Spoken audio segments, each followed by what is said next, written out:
What's happening, everybody? Appreciate you guys checking in. We in here on a Wednesday, man. We appreciate you guys pulling up. You're in the Raider War Room, man. Look, we got a crap ton to talk about. I'm not going to sugarcoat it. There's so much going on since Monday to today, and right before we jump on, we just found out we waived another player and we brought on another offensive tackle. So we're going to talk about that. We have a ton to talk about. So the topics that we're going to touch on, we're going to let everybody kind of roll through and get up into the chat.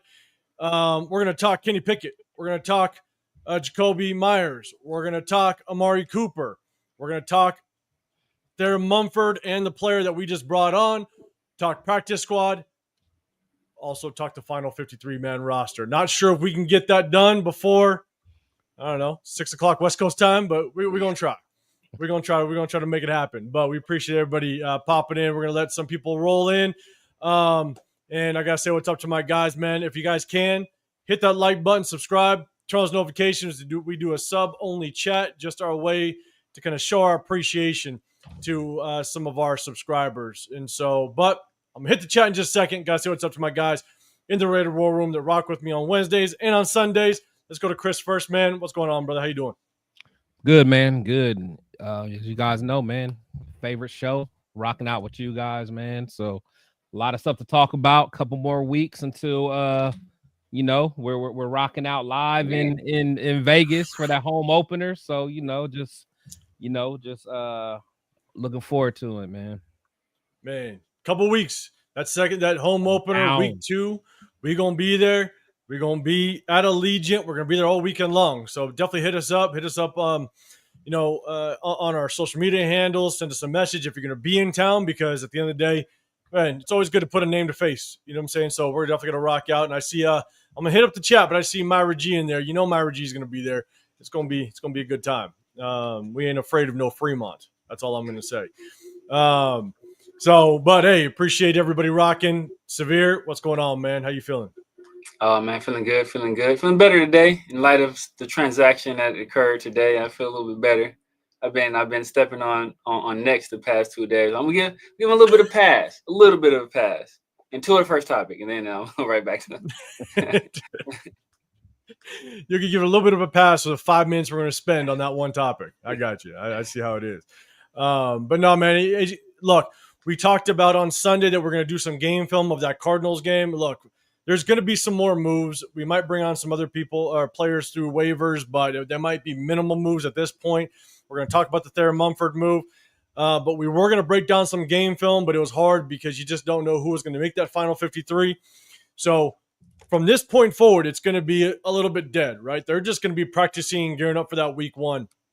So if news does drop that we bring on a player, then we'll hit you guys on Sunday about that. But if we don't, we're going to go over game film on Sunday. We also have a player that we just brought in. We may not touch on that topic. If we can squeeze it in towards the tail end, we'll definitely bring that one up. Or we might do it before we hit that 53 if we got time. But we're going to break down game film of the Cardinals game, but we'll also break down game film of the new players that we brought in on Sunday. So make sure you hit that notification so you do know when we break down that game film. But there is so much news going on that it was going to be hard to kind of pull up game film for this one. So let me go through. Let me just star a couple people. I don't want to miss anybody that's kind of popping in before I go kind of all the way down through the chat. All right, I'll hit up the rest of them. Okay. All right, Jason Downs, man, first one in the building. I appreciate you rolling with us. Where's the flag in the building as well? What's happening, man? Hi, Panda. Good seeing you, man. I haven't seen you in a minute, man. Appreciate you rolling with us. Yeah, always in the building, man. I appreciate you pulling up. Dre as well. What's happening, man? Good seeing you. Spoon in the building. What's going on? Myra G in the building. Always rocking with us. I appreciate you. Kevin Lurker, what's happening, man? Jack Kenna, what's going on? Appreciate you. Jake Long, appreciate you popping in. What's going on? Let's see. Chewy, what's good, man? Appreciate you rolling with us. Jaw Raider in the building as well. What's happening? Have y'all alerts ready? Myers deal can be done any minute now. I know. Trust me. We got all the notifications ready to be popping.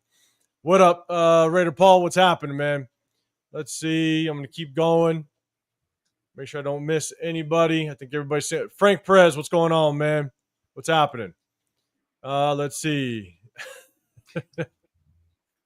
Hey, we all see this one. We'll see Frank Perez. We'll see how you doing later on. All right, let's see. I know. Assassin's Creed, what's going on? All right. I see you, Money Truck. I see you in the bill. What's going on, man? All right. Cool, man. Appreciate everybody rocking. Make sure you hit that like button, subscribe, turn those notifications if you can. We definitely appreciate it. So let's get to the first one. Let's get to the first topic. I'm going to share the screen. First one we're going to talk about Jakobe. All right. Let's get that rolling first. Jakobe, he requested a trade. I think that was on Monday. That dropped. So we're going to talk about that first. You know, I just went through the chat. I think someone just said, you never know, news might drop at any point, and I'm with you. So, guys, because we're going to be flying through these topics, if you can, hit that hashtag Raiders. Type hashtag Raiders if you have something on this topic, and I'll do my best to bring it up. And if you have a question, we'll try to answer it. But let's talk about Jakobe first. And, Chris, man, I'm going to throw it to you first on this one. Jakobe Meyers hitting us with a trade request, man. What's your initial thoughts and how you feel about it? You know, I don't blame him. At the end of the day, you know, I'm very high on Jakobe. You gotta stop playing with these guys, man. You know, you don't get people that are as loyal as he is. He works hard. You know, everyone always talks about the lunch pail type of guy. You know, that's who he is. He works hard. He's went through, you know, he's been through the biggest mess, you know, that you can go through. He's been quiet. All he does is come to work and work hard and good. He's a good teammate. You know, pay the man his money, man. You know, and I'm tired of, you know, the whole smear campaigns that happens, you know, just because he wants his money. You know, Jakobe's all good until he wants to get paid. And then all of a sudden, you know, he's this and that. And then now people are trying to act like, you know, he's not a good player.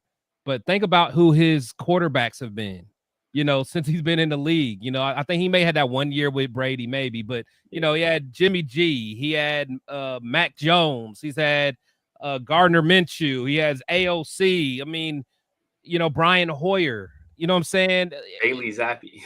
Right. You know what I'm saying? like what are we doing? Zappi. What are we doing, man? So, you know, pay that dude. Give that dude a real quarterback, and you're going to see how serious he is. You know, I always talk about it. Severe always talks about it. You know, guys who's played with him respect the heck out of him.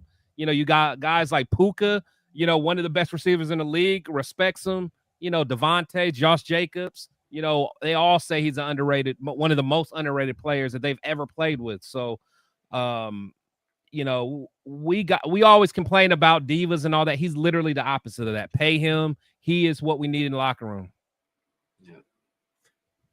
I'm with you. And I think that here's the thing is there's always going to be a negotiation, right? This is just the next negotiation tactic on Jakobe Meyers' side.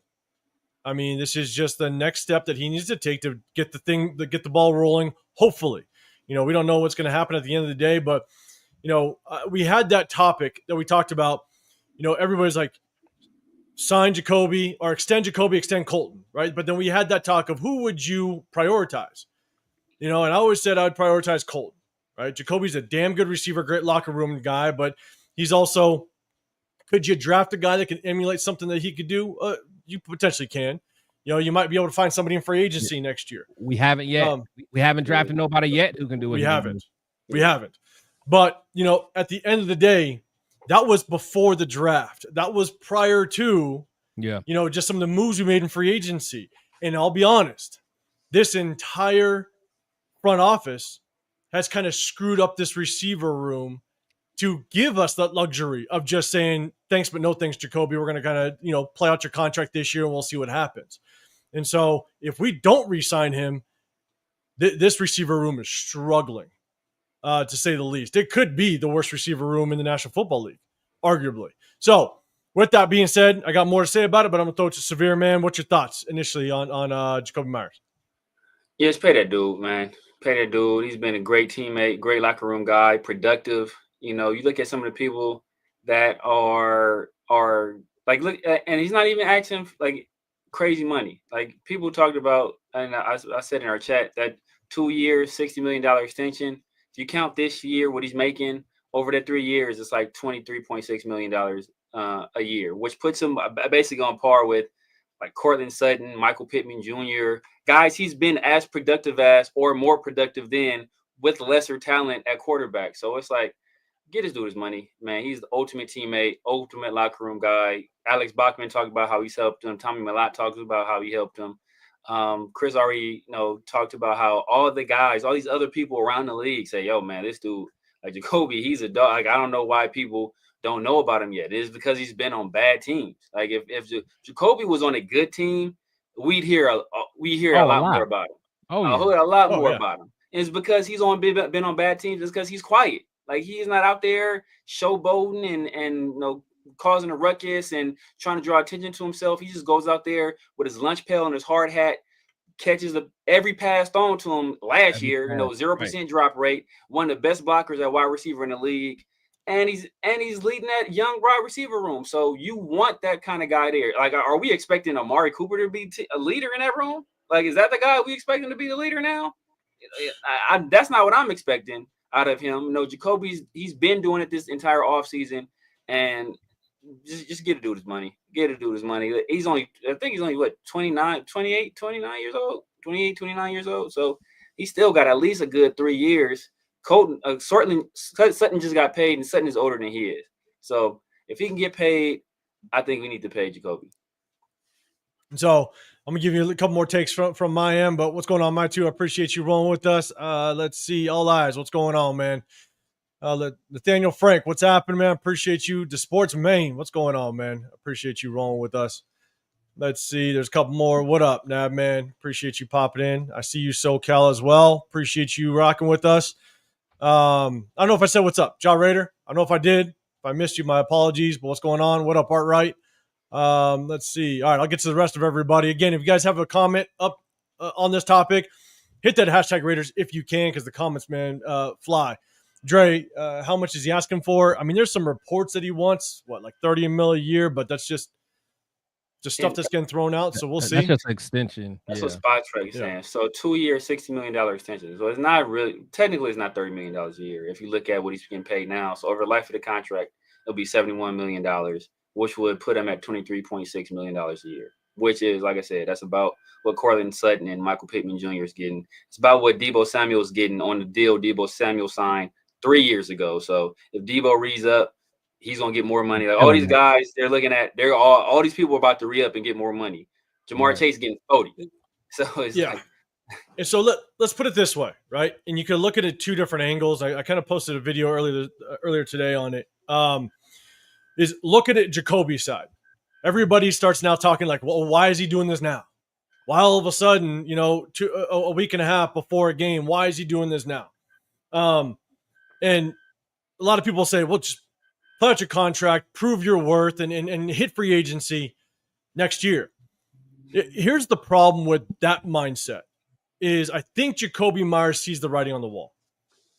Last year, he was the guy. It was between him and Brock Bowers. It was the only receiving threats that we truly had, and we had no running game.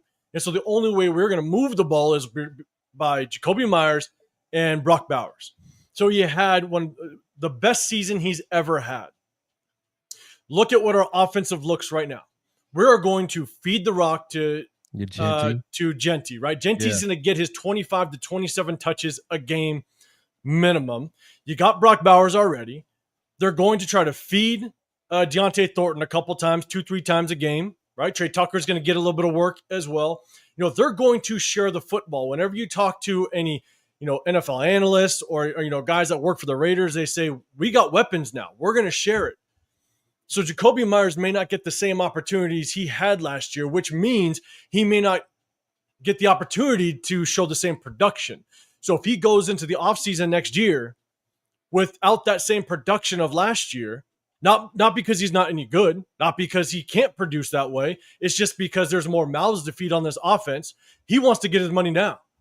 And I'm all for it. Try to get your money now, knowing that this offense is going to look so much different than what it did last year, and he may not have the opportunity to have that same production. So I'm good with it. Try to get your money now because I think he sees the writing on the wall. Also, he also sees how our two rookies, and again, I think Jack Besh potentially was drafted to replace Jakobe Meyers. He saw that Jack Besh, he's been struggling in preseason.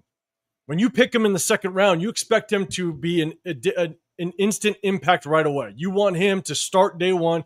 You want him to hit the ground running, and he's been struggling. We don't know how Jack Besh is going to perform, so Jakobe Meyers sees that. Deontay Thornton, it looks like there's going to be some more time to where him and Geno can kind of get that chemistry down. Jakobe Meyers looking going, I'm still the number one guy in this receiver room. I'm still the number one target as it relates to in this receiver room, and so guess what? I'm going to take advantage of that. Why not? Make the Raiders kind of move their feet a little bit when you have that advantage. And so I'm all for Jakobe Meyers kind of playing this right now and getting his bag. So now on the flip side, you got the Raiders side. I don't know what they're trying to prioritize. I don't know whether or not they think they want to spend that money on Jakobe Meyers. So I don't know if Jakobe can have that leverage right now, because I just don't know if the Raiders are willing to pay him that money, knowing that they can kind of hold on to that next year and have that salary cap for next year. I just don't know if Jacoby's in their plans. So I'm okay with what Jacoby's doing. I do hope that they pay the Raiders pay him. I wouldn't pay in upwards of that $30 million. That's just me.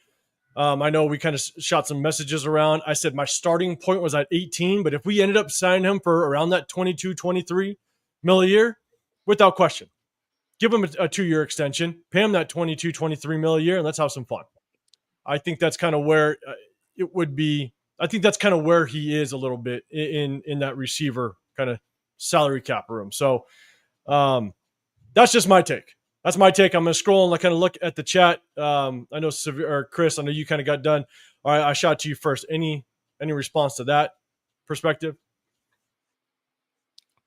Who, for Severe? No, for you. Oh, no. I mean, no, I agree, man. Like, I think that, just from because the thing is, us fans always want to use the NFL as a business. Only sometimes, but the thing is, it is a business, but it's not just a business for the team. It's a business for the individual as well. So like this is probably going to be, his last chance to really, I mean, he hasn't gotten a real big payday so far anyway. He was an undrafted guy. He started from the bottom, worked his way up, has done everything right. Let this man, be able, again, he's out here. Everyone always complains about Devontae and stuff that everyone else has done when they get upset. This guy's still out here practicing today.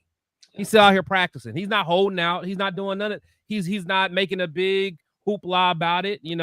He's doing everything the right way. And he is. If we always talk about, it being a business, then respect this man, doing his business. This is probably his best, opportunity where he has the most leverage to try to ask for a trade or ask for more money.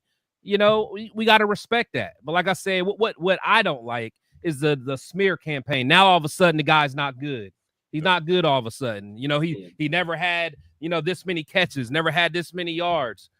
What I'm saying? That's the part that I don't like. I mean, if you guys don't think he's a true number one, that's fine. We could debate that all day. But the smear campaign as if he's not that good, we got to cut that out, man. Yeah, and the thing is, he's a true number one in this locker room. Right. That's the biggest thing. So, and Severe, I'm going to throw it to you in just a second. Just say what's up to some more people that popped in. Maglodon, what's going on, man? I see you in here. What's going on? Cool, Kev. Appreciate you rocking with us. Mario Jr. in the building. What's happening? Shitstarter in the building. We'll see if you live up to your name. What's going on? I appreciate you rolling with us. Dutch Master in the building as well. What's happening? Appreciate you. Dark Jader, what's going on? Tiny Hands, we're going to talk about Kenny Pickett. I already know what you're talking about. We're going to talk about Kenny Pickett. What up, Nazo? I appreciate you rolling with us as well. I think I said what's up to my two. What's going on, my two? Appreciate you rolling in. Anoon, what's happening? Severe, anything on that?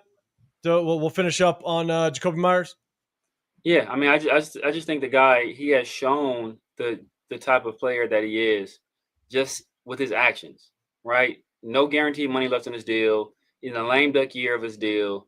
And, they drafted essentially what people thought was his replacement, but he's still at every practice, at voluntary minicamp, at mandatory minicamp, at training camp, participated in the joint practices, played in every preseason game he was asked to play in. And in a day after asking for a trade, he's back at practice. I mean, that shows you that you're going to get your money's worth out of Jakobe. He's not going to get paid and start withholding effort even right now, he feels he's deserving more, and he's still out there. Like, look, I'm still going to show up.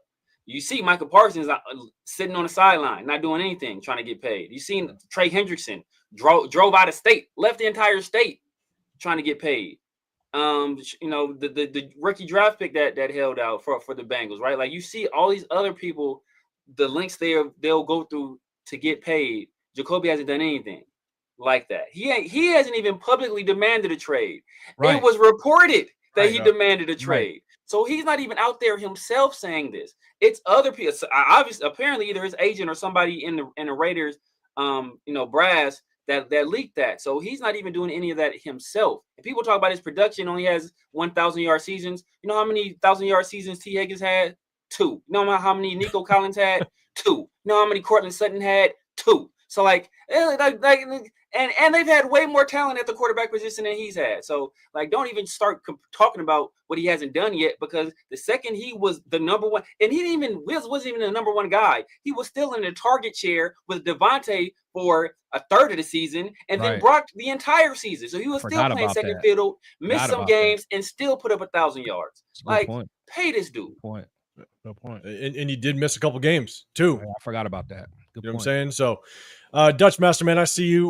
We might try to touch on Brendan Jackson. We just have so many topics to talk about. We're going to try to squeeze that one in, but promise you we're going to try to make that happen. So I appreciate it, guys. Remember, type that hashtag Raiders if you got something for this topic. I definitely want to bring this in. All eyes on G. You're saying I'm cool with 15 to 20 mil a year. I do think he'll get a little more than that. I think he earns a little more than that. Nazo, you're around 18 to 21. 18 was my starting point. If he ends up at like that 23, 24, man, I think that's perfect. That's perfect, especially given the fact that the salary cap is going to continue to go up every single year. So if he agrees at like 23, 24, that's going to put him at true number 2 wide receiver money next year. And so I think that's kind of the sweet spot. But Severe, you're saying pay him up in upwards of closer to that 30. I'm saying pay him. Over the 3 years, it'll be 23. Yeah, like basically so 23 30. It's when you just see the 2-year 60, it's a lot. But exactly. But when you look at what he's making now, that's what it averages out. I think it'll settle where he should be. Exactly. And so where would that put him? Where would that put him as far as rank and pay? In the 20s, like as far as like in the low, in like the 20s, and he'll be making about what Cortland Sutton's making, like like the low. Yeah, he'll be like right around Michael Pittman, Cortland Sutton, right around that range, right around what Deebo Samuel's getting. But Deebo Samuel's in the last year of his deal, so if Deebo Samuel goes crazy, you're gonna get like 30 something. So he's gonna be right where he should be. Yeah, I'm with you. Ashton Floyd, man, what's going on, man? Appreciate you rocking with us. Eno, I don't know if I said what's up to you. What's going on? What up, Daniel Kim in the building? What's happening? SoCal Sal, I respect Jakobe doing this thing. Just don't think the Raiders are going to pay him. What do you want? Reason why they drafted Betch. I think he is the replacement, but man, I hope that's not the case. Yeah. So, I ain't gonna lie, I'm not seeing it in Jack yet, man. I'm not. We all had question marks. I know it's early, but we all had question marks. Second round pick, man. So you should be up here. Don't get no. We're not getting started on that. We're not getting started on that. Hold on, Severe. What you over there drinking? There's some water, man. I'm like, dang, you started already. Y'all to go, my boy Severe. It's lame, guy. He's not even stressed out, man. Yeah, Severe's got to wait for week 2. He promised us. He promised us. A little bottle of Southern Comfort or something, man. I know what he was on, man. Oh, don't say that word. My God. Jake Long and Jakobe, a blue collar man. He is, man, and he's still at work, even though there's the trade, request going out there. Daniel Kim, do you think he's showing up because they've told him they're going to work out a deal? Maybe. Positive. Maybe. Never know. But that just goes to, and I know we all said it, that goes to Jacoby's just character. That's who he is. Yeah. Yep. Yeah. Man. SpyTek said that Pickett shares some traits as Gino. Yeah. Mobility. Yeah. Absolutely. We're going to talk about Pickett in just a second. Slamming Sammy Joe. What's going on, man? Be Beezy, what's going on, man? It's good seeing you, man. Haven't seen you in a minute, man. Appreciate you Can't rocking afford with us. Jakobe Meyers. Oh, Mark can afford him. Mark can afford him. Mark can afford a lot. He better afford a lot moving to goddamn Vegas. See them girlfriends he be getting. He can afford whatever he wants, man. Trust me. See the house he building too. Right. All right. We're gonna get to that. We're gonna get to the next topic. Appreciate it. Remember, if you guys can, because the chat's flying. We got 250 in the building. I appreciate you guys. Hit that type hashtag Raiders if you got something. I'll catch my eye and it'll pull it up. Omega XL, what's going on, man? Appreciate you. If his replacement Jack Best was balling out like Amari Cooper in camp, I'd kind of understand. Yeah, I'm with you. He's got leverage right now. That just depends on if the Raiders want to bring him in. LV Gear, what's going on? Oh shit, Leo in the building. What's happening, man? What's going on, Leo? Jack be nimble. Jack be quick. Jack Best ain't done shit. Samir's just hanging on to that one. I like it. Hey, and shout to Leo, man. I think a club member of one of the Black Hole chapters, man. New president of the Black Hole chapter, man. Shout out to you, Leo. Yeah, salute to Leo, man. Leo Presidente. El Jefe.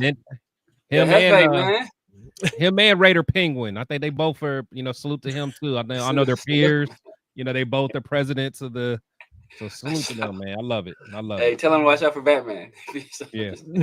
Just watch out for it, huh? Oh, what up, Herman? Coach in the building as well, man. Coach. Pop it in. He's in here. Coach retired. We ain't even played the game yet. Coach hey, you know why he tired? Because we got rid of Thayer. We got rid of Thayer. So he might be in his feelings. Oh, true. That is true. Let's see. We got no Ohio State people in there no more, huh? Tommy Ami. Let's go. Megalodon saying Jakobe needs to prove that he can show off against number one corners. Are you meaning that we need to bring in a number one corner he can show off him? I don't know, because he did pretty good last year. VBs, he ain't worth 23 or 30 million. He's worth 23 without question. Yeah, he's without question. Especially with our cap space, he's worth it. All right, now, man, I appreciate the hashtag Raiders. I think he's showing up because he loves football and he seems to be a guy who knows he has obligations to the team regardless of what he wants. Yeah. I'll agree. Well said. Yeah. Well said, man. What up, Steve? What's happening? All right. I'm going to try to get to the rest of everybody. Say what's up. Remember, hit that hashtag Raiders if you can. Let's go to the next one. Kenny Pickett. I promised you I'd talk about small hands. But Kenny Pickett, we bring him in. Obviously, Aiden O'Connell, I think he's officially on IR. I think they brought him in. He was on the 53, and then they put him on the IR, but he is now the backup quarterback. And so, chat, hit that hashtag Raiders. Let me know what your thought is of Kenny Pickett. But, Chris, I threw it to you first last time. Let me throw it to Severe. Severe, man, first thoughts on Kenny Pickett, man. What's your thoughts? Yeah, man. Kenny Pickett is for a fifth-round pick, man. I just don't look. Do I have a problem with Kenny Pickett as a player? Not per se. I just have a problem with the compensation we gave up to get him, especially when all these other guys are hitting the waiver wire, are being released and going to be free agents. And I don't think that was a fifth-round pick well spent. And people are like, oh, it's just a fifth. People don't understand. First of all, Spytek has shown he's willing to move up and down in the draft. Right. So a fifth-round pick is a valuable commodity. That is the difference between you trading a fourth and a fifth to move up to the late third to maybe get a guy that's falling down draft boards that you identified as, oh man, this guy, we love this dude. He's dropping to the third. Oh man, let's package this fifth and this, and we go up and get that guy. That can be the difference. And we're without that ammunition. And then people say, oh, well, don't even worry about that fifth because we got two comp picks coming. We got a fourth and a fifth coming from Trevon and from, I think it was from Hobbs. We got picks coming from those guys. Okay, cool. How about this?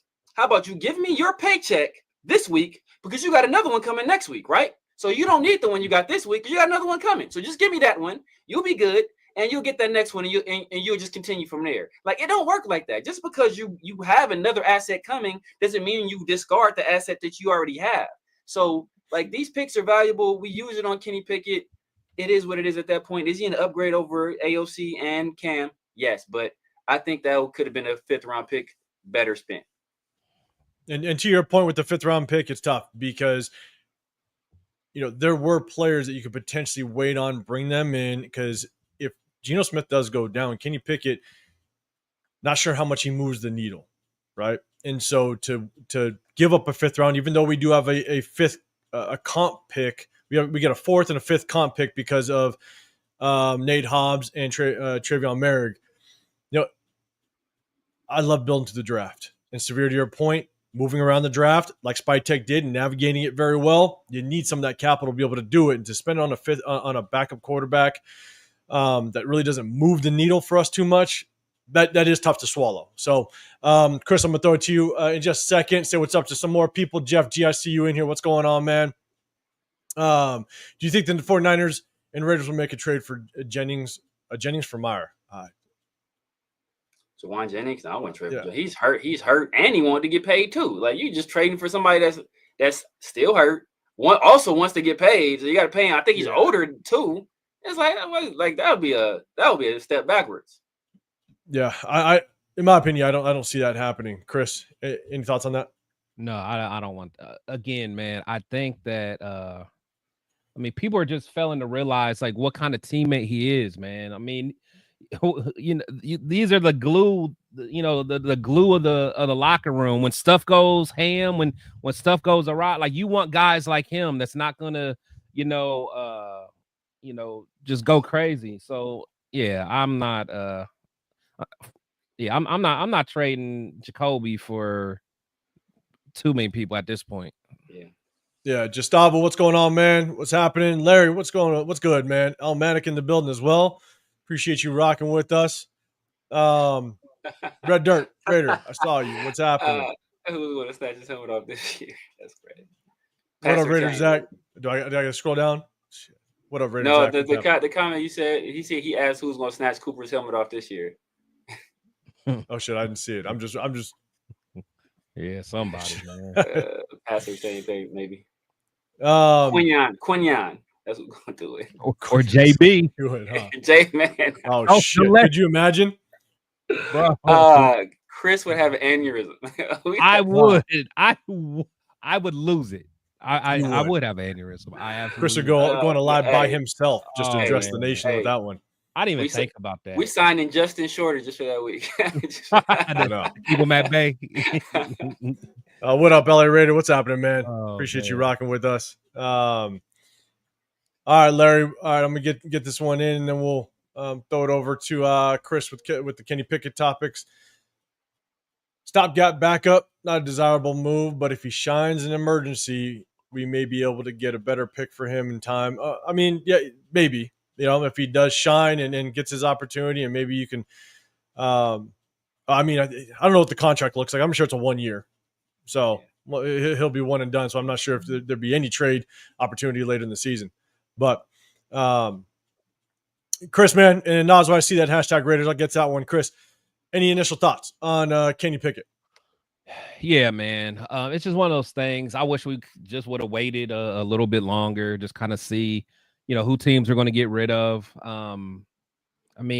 He doesn't move the needle. I mean, he does have, some experience in the NFL, but, to give up any draft capital, and again, just like Severe said, people were like, oh, it's only a 5th. But, you can do some things. And again, Spytek showed it this year.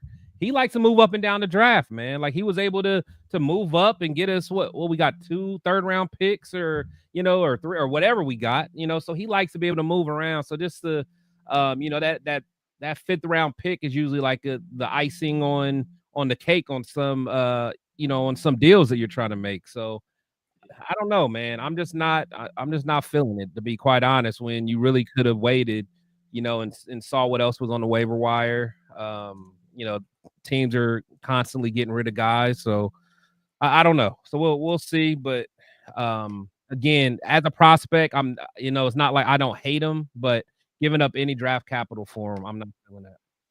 Yeah, I'm with you. I don't hate the pickup. Again, it's just the draft capital, right? Right. Especially given the fact that there were some players like Huntley became available. Hendon Right, Hooker exactly. became available. Those type of guys that you could have maybe got them through waivers potentially. And so now I don't know if they wanted to run that risk. I don't know who was ahead of us in the waiver wire, and they might have snagged up both those quarterbacks. I'm not exactly sure. So I'm not a fan of giving up that draft capital, unfortunately. But I'm not a hater on Kenny Pickett and being that backup. Just don't like giving up that fifth. Right. And we didn't have no fifth. Well, we ended up without a fifth this last year. Like Spytek must just not fuck with fifth. He was like he don't like the number 5. That's why he cut Cam Miller ass. Like if you see the number 5, he getting you hell up out of here. Nazo, man, hey, and he makes a really good point. I think the big point being missed about Jakobe and his ability to run block is top tier. So yes, that's another great point, Nazo. Dutch Master pick as a top tier backup. And did you forget Spytek's gains more picks by trading back like he did in the second round this year? He did gain more picks, but hey, if you had that opportunity to move up, like if we're sitting in the 4th and you want to move up into the 3rd and you have that extra 4th and the extra 5th to move up and get into the 3rd, it just gives you more leverage to kind of move around. But I mean, you're right. He moved around, he moved back and stockpiled some picks, but unfortunately, he moved back to get some guys that are a lot of projects, unfortunately. And so LA Raider, pick his last chance, better make it count. And that's the one thing that I will say with bringing in someone like Kenny Pickett, right? When you have a backup knowing that Geno is your guy and and Pickett's not the future. He's not the future at all. Our future quarterback is most likely going to come out of the draft, right? And so you want a backup quarterback that's going to understand his role. That's going to understand that when I go in, I need to minimize the mistakes, minimize the turnovers, sustain some drives, and hopefully the defense will win you that football game. That's what you want out of a backup quarterback in our situation. And Kenny Pickett and LA Raider, to your point, right?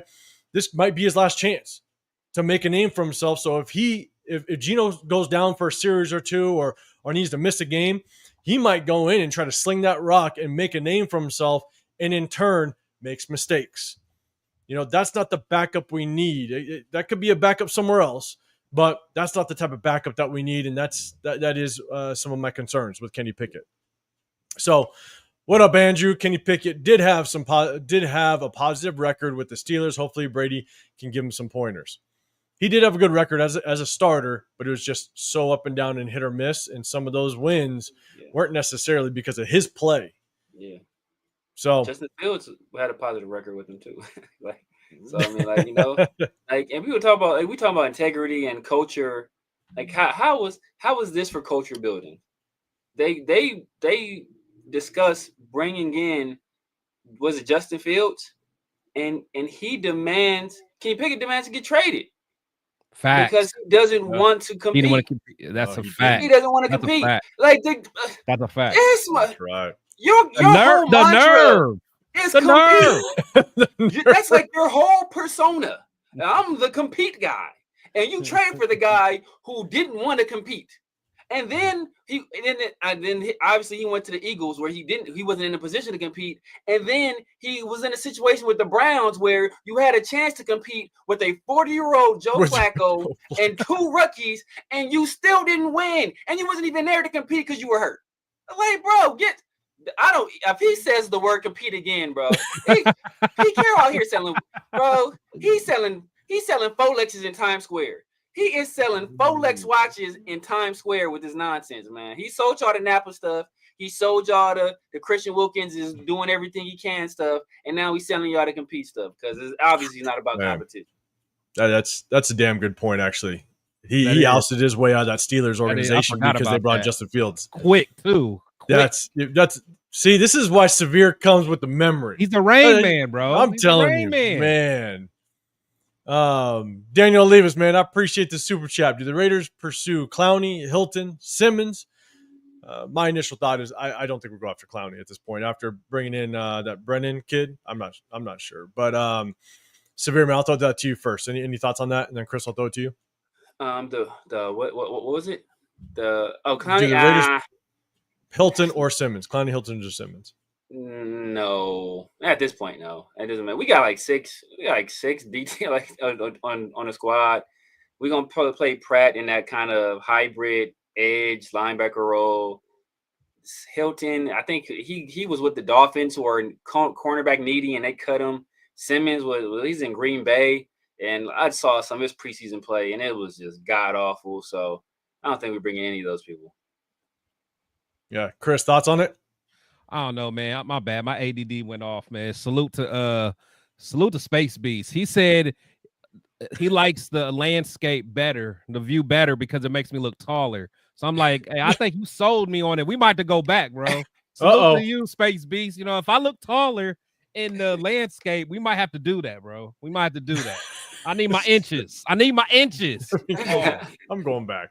I'm going back. I thought Space Beast said something meaningful to this. I was scrolling down. It was meaningful. He said something taller. He said something profound. I know. I was like, damn, Space Beast. All right, man. What you coming with? Salute to Space Beast, man. Yeah, I had to pause that rundown. I had to pause that. All right. Chris, you got anything on this? Anyway, what was the question? Do the Raiders pursue Clowney, Hilton, or Simmons? Wow. Man, I really don't like I don't like our DBs right now. Yeah. Hilton could help. Honestly, I didn't like what I saw. And who's gonna start at nickel? Darnay? It'll be basically Jeremy Chan with Chris Smith as the other safety when he comes in. No, I mean not nickel though. Nickel, probably Darnay. Yeah, that's Jeremy Chan. That's what they go. That's what they've been doing. They've been sliding Jeremy Chan down. Oh, have they? Yeah, that's what they've been doing. So that's it. Before it was Lonnie Johnson as the other safety. But since Lonnie Johnson got hurt, they've been sliding Chris Smith in there. So when they go to, it's gonna be big nickel basically. Yeah, I mean, honestly, I wouldn't mind any of them because you know how we feel about the defensive ends. Yeah, I wouldn't. I don't think we're going to answer the question. I don't think we're going to, but I wouldn't mind them. But at this point, it is what it is. I'm with you, man. Joshua, what's happening, man? I appreciate you rocking with us. Myra G throwing it down a little bit. Shield Squad members, they're out there. Hit that join button. Let's see. All right. What up, Rundown, man? I appreciate you rocking with us, man. Make sure you guys go hit up Rundown, part of that TRS squad. That goes live on. Hey, you know what? Since Shield Squad kind of in here, I got a quick announcement. Next Thursday, PTS got an interview set up with Jason Campbell. Let's get it. Ooh, watch out now. Watch out now. Make sure you guys subscribe. Hit that sub button, Campbell. Jesus. That is big stuff. Mr. Soul Glow himself. Jason Campbell. Mr. Soul Glow himself. Oh, the heir to the Soul Glow throne. That's good work, man. That's good work. That's gonna be a good one, man. Oh yeah. That's an era. I live in that era. I just love that. I love that team so much, man. That's my dog, man. That's my dog. Yeah. Hey, he threw it. I'm not gonna lie. He threw a nice football though. He did. Man. Like Al Davis loved that dude. Al Davis loved that dude. I remember he was like, people was mad. Al Davis was pissed that people were saying Cam Newton was better than Jason Campbell. Al Davis was hot. It was like legit. Yeah. Cam Newton had just come off of carrying Auburn on his back solo to the national championship, and Al Davis was like, but he ain't fucking with Jason Campbell. Right. What up, Bobby Mack? What's going on, man? Yes, Kenny Pickett winning record as a starter, and really just for the offensive in case of an injury. And you're right. I've said this in the past, but I heard SpyTek say it in his press conference. Right.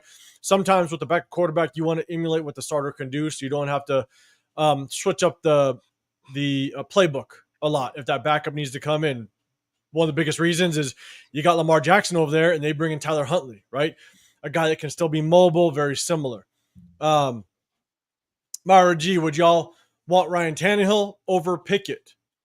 I would. I probably would. Yeah, I would. There you go. I would too, because you don't no draft capital. And one thing that Ryan Tannehill brings to the table is his knowledge of the game.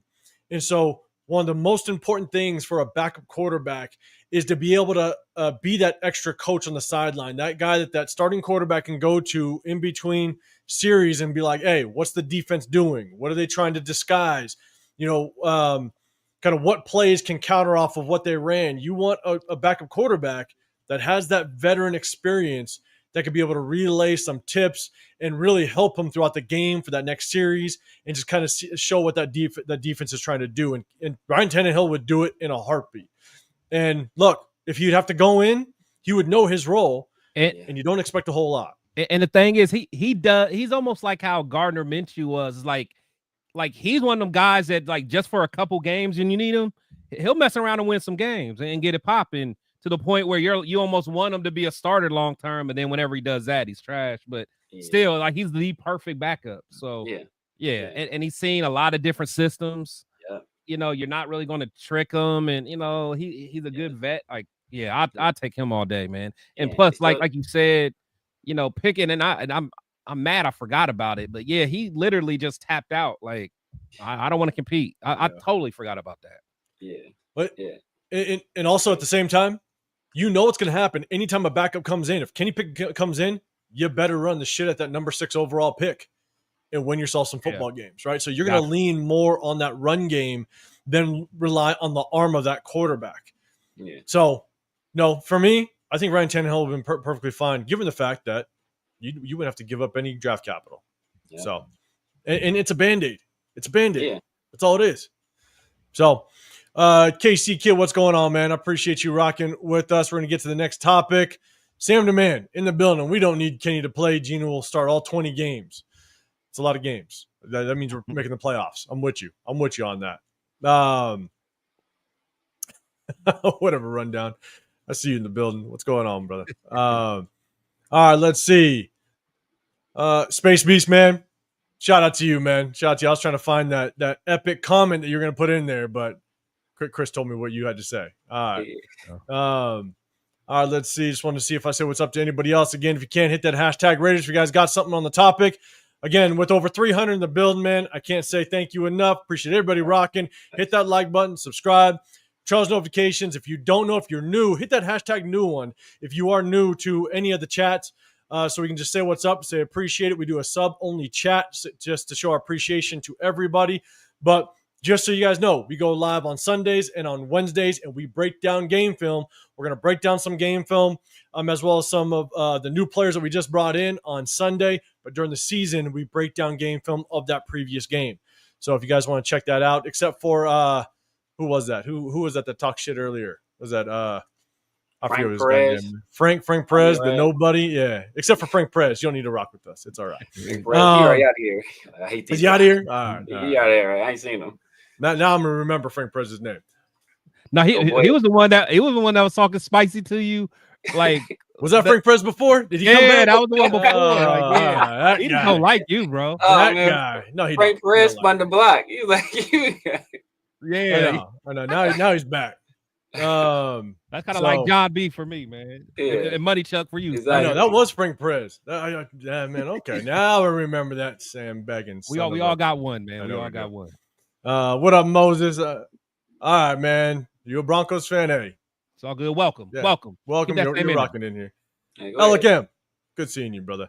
All right, let's see. I see Isaiah as well. Eagles. Oh man, don't even start it. Don't even start it, Isaiah. Oh yeah, don't. What you guys thought on that, Chris? What's your thought on that? Bro. First of all, when I woke up, or it was early in the day because I sent it to you guys. I saw a picture of the Raiders sign someone from the Rams. Yeah. I'm like, oh, bet. When it got Willie Lamp. It wasn't Willie Lamp. Yeah. Oh, that for one, I'm like, okay. And then just seeing the Eagles, who by far we all can agree probably have the best, front office. They draft well, they identify talent well, and they are on the same time frame as us, man. They have had the best offensive line for the last number of years. They know what good offensive linemen look like. This one so happened to be 5'9", a bowling ball. He's a beast. They got them one, man. What are we doing? But at least we got Alex Kappa in the inside. That's all that matters. Second highest paid free agent this offseason. Severe man, Willie Lampkin. Yeah, to the man. Eagles. Like I said, I would have made a public apology to Petecarroll and Johnspytek if they had brought in Willie Lampkin. I would have been on hopium. Like, oh man, look, yo, I think we might run the gamut, yo. I think we going 17 on them. I think we going Devontae straight 17, but they didn't do it. Of course, they didn't do it. You know, see, they wouldn't sign. They wouldn't keep a 5. We got Putnam though. We got Putnam. We got Will. Oh my God! Don't even get me started on Will Putnam, man. Like, oh my God. And they were repping Lampkin at center with the Rams. Is that? Oh yeah. He could have came in and bid that back. Oh, yeah. That's what he was killing. He was killing at center. I know. He was. Tiang, what's going on, man? Yeah, and here's the thing. He got drafted by a good front office with the Rams, got waived, and then got picked up by an even better front office, which is the Eagles. So it tells you something. That means we know what we're doing over here in the war room, though. Yeah. Besides Jacob Parrish. We know a little something. But even Jacob Parrish doing his thing. Jacob Parrish is nice. I can't have Jacob Parrish. I give don't y'all start it with me. You started with me. I'm going to go back to that live and screenshot all the motherfuckers be talking shit. That's all I'm going to say. We'll see. Jacob Parrish get a pick. I told y'all Isaiah Bond was going to be all right. Y'all was laughing at me. He did. Y'all was laughing at me. He was cool. I thought Isaiah Bond was going to be on Bond. I like Isaiah Bond. I'll be honest. Yeah. Like, I was willing to actually take a swing in the first round with that damn kid. If you could get him a second, it'd be perfect. But I think he'd be explosive. All right. Hit him with that Garyon Conley. Violator in the building. What's going on? Let's see. I got John Fallon 2. Violator, what's happening, man? I appreciate you rocking with us. All right, and just a reminder, guys, if you guys hit it, make sure you hit that like button, subscribe. Got Chris Patek Show podcast on this side. Got the Severe Raider on that side. I'm 805 Raider, Real Talk, Raider Nation. You guys know the deal. Hit that like button, subscribe. Turn on those notifications if you can. Rock with us as we break down some game film throughout the season. It's going to be fun. Let's go next topic. All right, we signed Amari Cooper. Okay? All right. We're trying to rip through some topics, man. We're doing pretty good so far. But we signed Amari Cooper. Just coincidence. In Spytek, he did try to sell it a little bit that it was at his presser today. It was just coincidence that the news of Jakobe Meyers requesting a trade drops, and the same day we signed Amari Cooper. A lot of people kind of, man, that threw a loop for everybody. And so initially, man, I'll just give my quick initial thoughts. I do have more, but I'm going to throw it to my guys. And then, Chris, I'm going to throw it to you first on this one. Look, if Amari Cooper is the replacement for Jakobe Meyers, we in trouble. We in trouble. That should not be the intention. That shouldn't even be in the same sentence. But if that is the case, we in trouble. But Chris, man, let me throw it to you. What's your thoughts? And chat, hit that hashtag Raiders. Let me know what your thoughts on the pickup of Amari Cooper. And I'll pick it up on the screen. Chris, man, what's your initial thoughts? Yeah, man. So Amari's one of those guys that, when we drafted him, I liked him. He gave us some good years. Very talented guy. Some of the best feet, some of the best route running, when he's on top of his game. But the thing with Amari that's always got me is just that lackadaisical attitude, just that it just doesn't have no dog in him. And the thing is, and even with the way he exited, just kind of, how he was acting, he's just not my cup of tea, man. He's not my cup of tea. He's not a guy that's going to just bring it every day. Because even when he was with us, Amari would have some games where he's just dog in it, just balling, and then he'll go 3-4 games with nothing, and he even did that in Dallas. Like, he was just so hot or cold. And again, I think I said it on the TRS show or whatever show it was. The thing with him is just last year when he was with Cleveland, he go in his presser and apologize for really not practicing hard. And it's like, what kind of locker room presence are you going to be? I mean, 'cause at this point in your career, you need to be a leader. I mean, there's no ifs, ands, or buts. You got to be a leader. You got to be able to help guide some of these young guys. He's just not that for me. And again, I don't dislike him, but the fact is, if we think getting him is going to be like the replacement for someone like Jakobe, it's just not. I mean, because Jakobe brings too much just inside the locker room as well. Like mentoring young guys and stuff like that. So I don't know, man. So I mean, salute to Amari. He's a Raider now. I'm glad to see him actually smiling while being a Raider because we never saw that the first go around. So, and I just hope he does not let another DB ram his head into his helmet. Pac-Man took Amari's head out of his own helmet, placed the helmet down, and rammed it. And Amari just did this. So here, and I'm with you. The thing is with Amari, look, he's never been a guy that is going to show any emotion. That was one of my biggest frustrations with him when his first stint with the Raiders, right? He was emotionless. He was never the best route runner. His speed was what really separated him. He had routes. He was never the best, right? I'm not saying he was the worst, he got right? Feet. Yeah, he got But feet. what really separated him and allowed him to just kind of excel as a receiver was his speed. Yeah, he's fast. And you can tell he's lost that speed. It's not there anymore. It's 31. I think he's 31 years old, I believe. Right. And he's been jumping from team to team. And he was on a Bills team last year that didn't have the best receivers. They had that Shakir kid, and they also had Keon Coleman, which was a rookie. Yeah. So they weren't stacked with receivers, and they decided, hey, yeah, you ain't coming back. Right. Right. So he's been struggling to kind of find a home where he's been. So it's going to be really interesting to see. Like, I'm gonna reserve judgment on this pickup until I figure out what we do with Jakobe Meyers.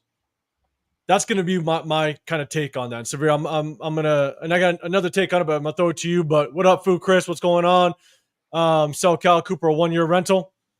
I hope so. What up, MGs? I see you. What's going on, brother? I appreciate you rocking with us.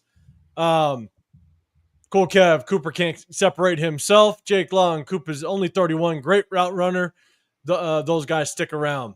He doesn't stick around. He's jumping from team to team, man. I'm just saying. He ain't sticking around to no team, unfortunately. It's just an effort. Like, if the thing is, once you start losing, then what? You know what I'm saying? It's like, he's I don't know, man. I don't know. See, maybe you guys see something different than me. If you're a good route, or if you're a great route runner, then when you lose speed, you stick around. Yeah, you stick around because you're serviceable, because you find like yourself Devontae. as a good possession. Yeah, like Devontae. Yeah, you're a good possession receiver. But the moment you lose your greatest asset, which is your speed, then you're middle of the pack now, and that's why all these teams have been kind of moving on from him.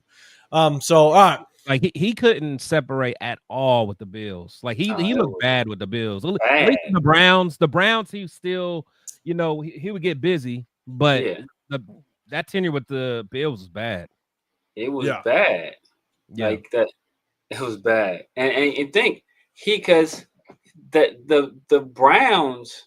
So the Browns, like, first of all, he didn't start that because the year before he had a really good year with the Browns, right? Then he started off the year horribly with the Browns. Yeah. Horribly. Yeah. So bad that it's like, no, we got to get this dude up out of here. So they traded him. And I remember because he got traded and Devontae got traded at like the same time. And I remember there were people, I forgot who said it. Somebody was like, look, Amari's trade to the Bills is going to be more impactful than Devontae's trade to the Jets because of what he's going to bring to the Bills because they have almost nothing at wide receiver. Yeah. And then Josh Allen, I think but when Amari got there, he was saying like, yeah, man, it's going to be great. He's like, I'm glad I can get a guy like that. He's a true number one receiver. If I see him one-on-one, I'm guaranteed I'm going to throw him the ball every single time. And then they tried that first game and never tried that shit again. Never tried that shit again because he's washed. He is washed, rinsed. Throw that man in the dryer with some Fabuloso dryer seat, whatever. He's done. He is done. So if we're getting him as wide receiver depth and add another veteran to the room, and hey, you know what, we're gonna teach these young guys some tricks, and maybe, hey, you know what, a game or two, he can, we got all this attention on Brock and we got all this attention on Jakobe, and they're worried about Ashton Genty in the run game. So Coop can get busy because he's a vet at this point and he kind of knows the ins and outs. Okay, but if we expected him to be the replacement to Jakobe, oh come on, man. Right. It ain't happening, man. It ain't happening. And I don't care what he did in the past. People are like, Amari Cooper, he did this and that. I don't care what have you done for me lately? That's what it is. What have you done for me lately? And lately he hasn't done a thing. That's why nobody in the league was really running through a brick wall to get Amari Cooper. And that's why the Bills, who are desperate for wide receiver help, let him go. And Deborah, I appreciate you rocking with us, but to say that Coop vomits 1,000 yards, that doesn't make any sense. I mean, he hasn't had 1,000-yard season in the last 3 years, the last 3 seasons, I believe. Like last 2 years, he was basically jumping teams. No, I think he got one with Cleveland. Yeah, one in Cleveland. Yeah, but that was, I think that was 3 seasons ago. Maybe two. I think it was 2. I think it was 2 seasons. Maybe 2? Yeah. But here's the thing: there's a reason why he has stuck around this late. And I think we bring in, and again, I'm a reserve judgment. Like I think severe, like you just said, I'm a reserve judgment. If we bring back Jakobe Meyers and he's on this squad, I'm cool. Good veteran, good rotational piece, cool, and the right price. Yeah, but if we don't bring back Jakobe and we're relying on him, we in trouble. Without question. And I'll also say, and I'll kind of end the topic with this: is if Jakobe Meyers is signed and Amari Cooper is brought in and we're bringing him this late in the process, that gives me concerns about Jack Besh. That's what I'm saying. That's what I'm saying. He did not perform in the preseason very well. Yeah. You pick him in the second round, expecting him to have an impact this season early on. And now you go at the 12th hour and go get an Amari Cooper that's going to get possibly, if Jakobe Meyers is on this team, he's going to get his maybe 14 to 16 snaps a game, right, as a potential rotational piece. He's taking those snaps from Jack Besh, which tells me, is Jack Besh going to take a lot longer to develop than he should because he's a second-round draft pick. You need him to have an impact this year. Is he either going to take that much longer to potentially get to his potential, or do they have question marks as to how well he actually can be in this league so far? And so that's going to be my concern, without question. So what up, Isaiah? What's going on, man? I appreciate you. He'll be good as a 4th, 5th option. Yeah, that's if Jakobe Meyers stays around. Exactly. If that's what he is, hey, I'm good with that. Yeah. What up, Rocky? I appreciate you rolling with us. What's going on? Diesel in the building. What's happening, man? Don't even start on Megan. Yeah. Uh-oh. Yeah. Don't even get me on that. I'm going down. MG just saying Coop is washed. Omega starting problems. Jake Long, I don't think he's washed. All right, a little bit of battle. But I think, man, I don't know. I think the overall consensus is, man, Jakobe Meyers needs to stay at this point with this receiver room. Alec M, we're going to try to get to that topic in just a second, man. My 2, you're saying Meyers over Cooper all day. Yeah, I think we all agree. Yeah. Let's see. Achilles King, man, appreciate you rocking. What's your thoughts on the Patriots season? Man, we just better beat the Patriots, or there's going to be a lot of interesting severe answer that lives. What are my thoughts on the Patriots? I think we are in for some trouble week 1. That's what I think about the Patriots. I think the Patriots they're doing some good things. They're doing some good things, unfortunately. Because I don't like Mike Vrabel at all. So what up? The Warrior Mindset, what's happening? Thornton will have 93 catches, 1,300 yards, 12 touchdowns. In Madden? I'll take it. Yeah. Over these next 2 years? I'll take it. Screenshot that. We're going to hold you to it. Warrior Mindset, I'm with you, man. Tiang Amari should be good as a third, fourth receiver option. The 3rd, 4th on that depth chart. Ooh, salute to All Eyes. All Eyes might be onto something. Ooh, yeah. Omega. Okay, I see what you're saying. All right, I see what you're at now. Yeah, yeah. I know. Will Johnson, man. Balling. Let's see. All right. Let's go with. All right, let me kind of get down. All right, what was the comment you said, Chris? You said all eyes on G. Where you at, all eyes? Let me see. There you go. That's the best take right there. That's another thing. If that happens, all right, SpyTek, you cooking. Is it? Cooking. Hey, Is this it? All right, SpyTek, you cooking. Yes, sir. All right, SpyTek, you cooking. Freestyle sweet feet. Let's go, See, Man, you wanted something. See, you know where the real ones are in the Raider War Room. Right. Yeah, They know about what sweet they're talking feet. about. They know what it is, man. This is day ones. Salute to Man, all eyes, man. What's going on, Micah Valley? What's going on, man? Appreciate you rocking with us. All right. what up, And Noon, Mike? you want Renfro back? It's gonna be tough. I mean, shit. This receiver room is gonna need some help some way. Yeah. What up, Jeff? What's happening, man? All right. So we talked about Jakobe, man. We haven't even got to the. We're gonna make this next one quick. Sarah Mumford, gone. Sweet feet, out the building. Sweet feet. Man, no more sweet feet. I'm about to pour one out for my dog. Sweet feet. We're gonna have to. Man, the best wide receiver stance we've seen all year. Man, All year. Towel hanging, he just looked Get sweet. off. Yeah, he was swagged out, man. He was swagging. That was his Hustle. moment. He knew. Man, yeah. He had his. They probably had that dialed up in practice. He had his uniform like the first day of school, laid out on his bed, just ready with the towel sitting next to it on the side. Like tomorrow, baby, ironed the towel. The towel probably was nicely creased and everything. Tomorrow's my time to shine. I don't know if he was, man. but you know how the new receivers now they kind of get that roll with their arms. Yeah. I swear to God, he was rolling them arms. He was getting ready. Oh He was yeah. practicing in the mirror. Oh man. Damn. Okay. So, Sarah Mumford out. Let's see, guys. Remember, hit that hashtag Raiders if you got a comment for what we're talking about, man. I'm trying to get to everybody. You know, with over 300 in the building, man. We appreciate everybody. So Theret out, but we go ahead. We pick up 6'8", 307-pounder Stone Forsyth. I think it is. He was actually drafted in 2020 or 2021 by Pete Carroll. So Pete Carroll's got that familiarity with him. He's actually a Florida guy. I'm a big Florida Gator fan, so I know something about him. I wasn't. He was okay for us in 2020 in his senior year in college. He went in the 6th round overall. So I think this is a pickup because Theret Mumford was so damn bad. Charles Grant is still a project. I think this is the pickup. This is the move we make. And so, Severe, I'll throw it to you first this time. What's your thoughts? Chat, hit that hashtag Raiders. Let me know what your thoughts on this pickup. Severe, any thoughts on this? Yeah, man. Pete Carroll, he's reaching into the crates, man. He's playing the oldies. He is really trying to recreate his Seattle teams. He's like, but you know, I'd rather Stone Forsyth than Theret Mumford. You know, if it came down between those two, Theret Mumford, he just put such horrible tape out there. You couldn't keep that guy on your roster.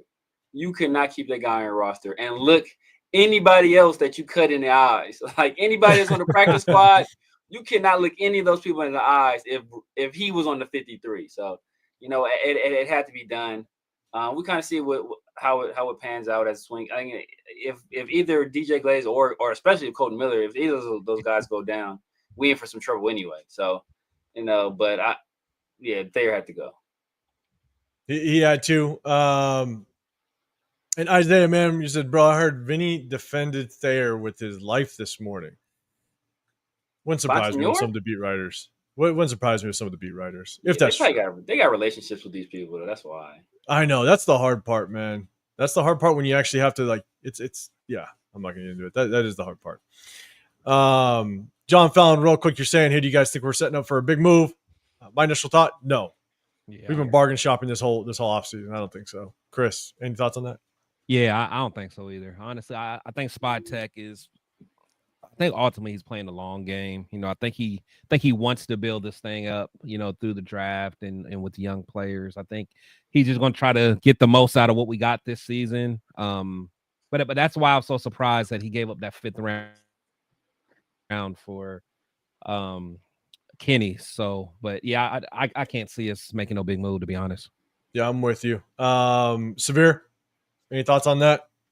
Yeah, I don't see it. I don't see it right now. Like, and how would you quantify like a big move? You know, like it's just Parsons. That ain't happening. That ain't happening. I know. A lot of people have been like speculating. I know Kyle Duggar. I wouldn't consider that a big move. It'd be a dumb move, but it's like it wouldn't be a big move. I know a lot of people want us to go after Tariq Woolen. I don't know if that happens either, and what are we going to give up in terms of compensation for that? So I think at this point it's 2 weeks, 2.5 weeks to the season. Like we got bang out what we got, man. Yeah, exactly. What we got. Yeah, dance with who you came with. Right. And Jeff, man, you're saying, how is he gone and Parm's still here? For the love of God, someone tell me why. The only thing I'll say, and we've said, is why. as much as all of us were very, very skeptical with Parham, right? He's looked good through the preseason. Yeah. The only thing that with my skepticism, and I was like, damn, we need to prioritize the guard in the second round, which I still think we should have, because ultimately we've been going against a lot of backups this preseason, so we'll see how we really are when it's starting bullets coming after them. But you never know how these players decide to wake their ass up on a contract year. And I mentioned it before. I'm like, the only thing I can think that Parham's going to wake his ass up because it's a goddamn contract year. But I was still very skeptical with his play last season and going into this season. And still am a little bit because, again, we're playing a bunch of backups. But I think that's the only reason why he's still here is because he's played well in the preseason. And Theron Mumford did not at all. It was bad. Yeah, I mean, because they even tried him at guard some too, didn't they? Yeah, it just didn't work. Yeah, they moved him into guard. Yeah, they're bouncing him around. Where's the flag zone blocking guy? Maybe.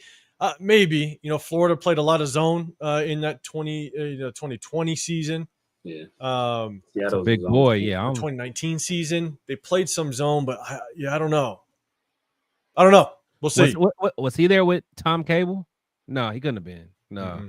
The Tom was with us. 2020. Yeah, Tom Cable might have just left there. Yeah, he was gone. Yeah. So, Raider Rich, what's going on, man? Appreciate you rocking with us. Appreciate you pulling up. Appreciate everybody. MG's got one. Can we talk about our needs in quarterback, the cornerback room? We have so many topics. MG's, man. I don't know if we're gonna be able to get to it. We'll try to tail it at the end, but we definitely need help. I think we all can agree. Yeah. It's gonna be tough. It's gonna be tough. All right, and also, Raiders for Chris, man. We talked about Lampkin.